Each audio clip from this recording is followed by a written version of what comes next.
Welcome. My name is Schyler Church. I am a California real estate broker as well as a member of the education department at Accredited Real Estate Schools, a private school directly approved through the Department of Real Estate to provide the course requirements to either go for your broker or salesperson license, as well as different varying levels of preparation. So this video, we're going to discuss the actual license types in California when you're wanting to get your real estate license, because there are two different types. We have brokers versus salesperson. So most people getting their real estate license will become a salesperson. That is like the entry level license type.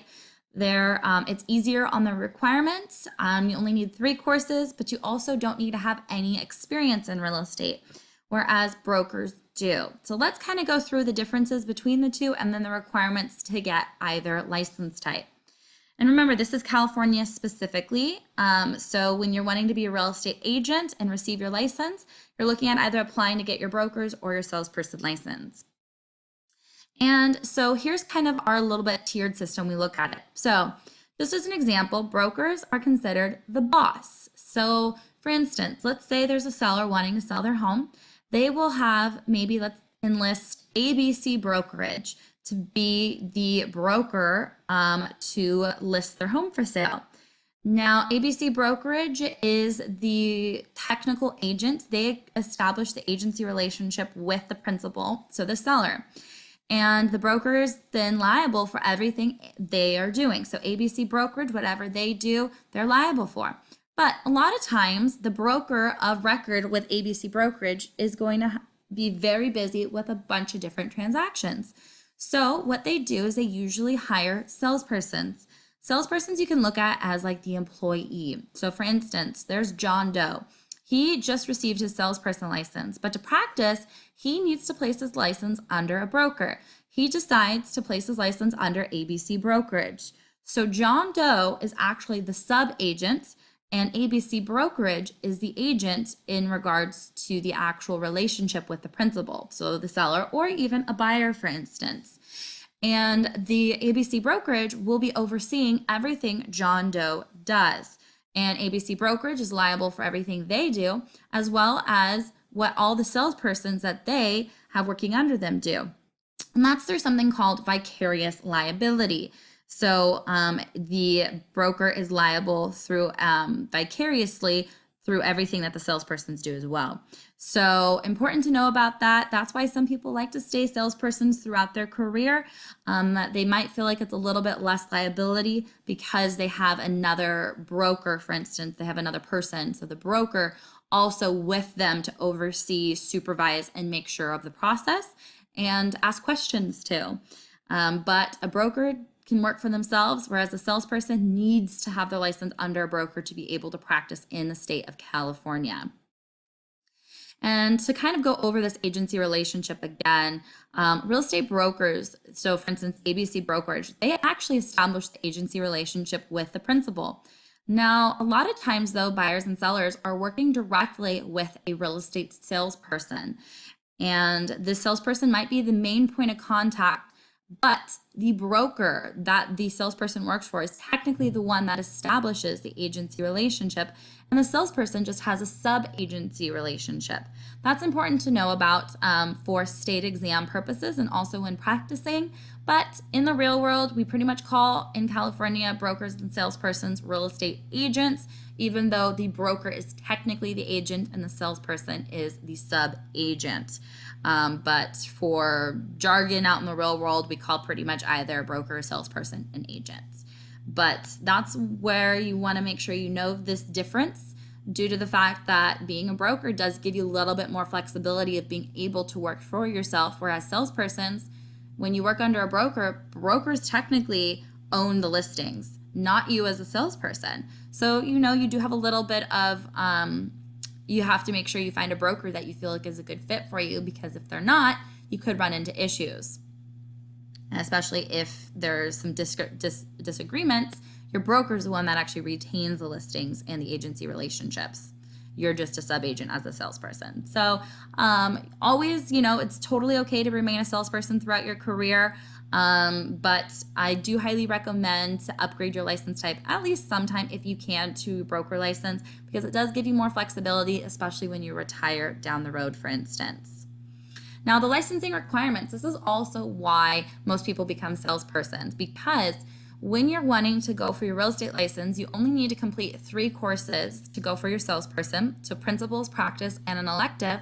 But you don't need to have any experience in real estate. You can be completely green to the industry.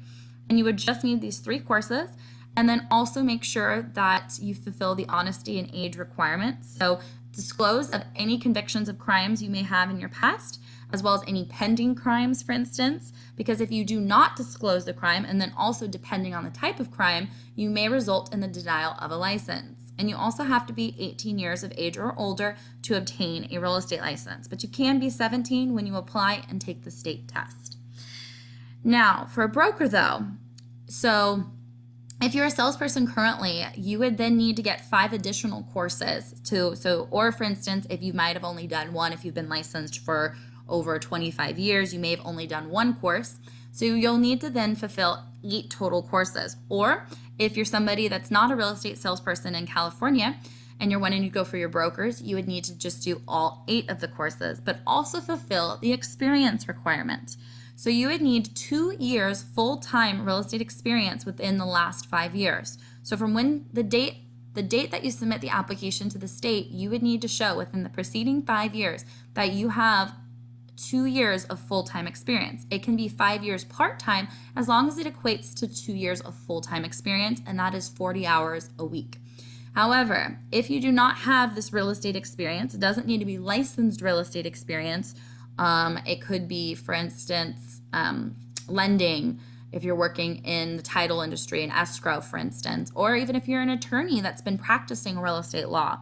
That would fulfill the experience. But if you do not have any real estate experience that is verifiable within that 5-year period to equate to that 2 years of full time, you could then have a 4-year degree with a major or minor in real estate. It cannot be just any general 4-year degree. It cannot be of business, finance, for instance. It has to be in real estate.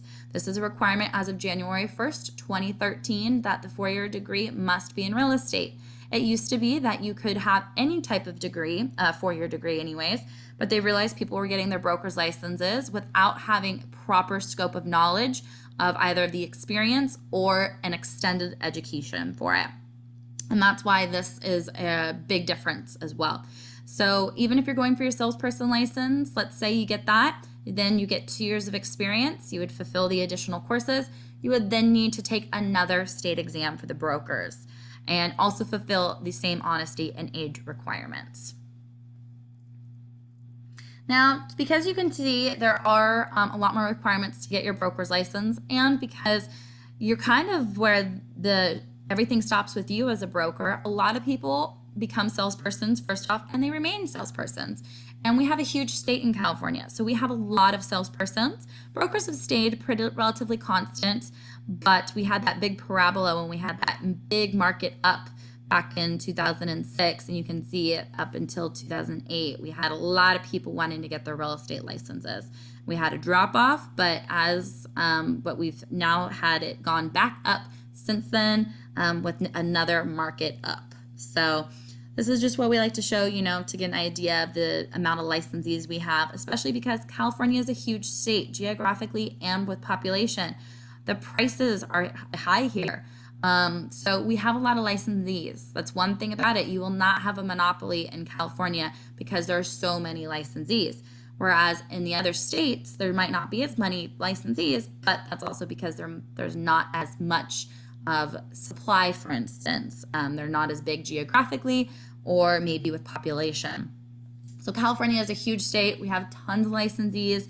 There was something that was on the desk for Schwarzenegger when he was governor to try to have all real estate licensees have to have a college degree, but they realized that would impede the entrance into the real estate industry, as well as make it a little bit harder and limit the amount of people with licenses. So that got nixed very, very early on. But this is something where, you know, California, it's not too hard to get your real estate license. The requirements aren't that tricky. You just have to get it done and pass the state test. And because of that, and you only need to renew it every 4 years, we got quite a bit here. But the sky's the limit. You can do a lot with your real estate license because we are a big state. Even though there's a lot of licensees, there's a lot of houses here and just real estate to begin with. But as always, I am not affiliated or a part of the Department of Real Estate in California. We do not cover all stipulations. So as always, make sure to consult the Department of Real Estate for up-to-date and accurate information. This video is just for general info. So the DRE's information is right here, their website, as well as their phone number. Please feel free to contact them. But us at Accredited are here to help you out as well. So feel free to contact us. You can email, call, even stop on by if you'd like. Just let us know, and I hope to see you licensed sometime soon, either as a salesperson or a broker.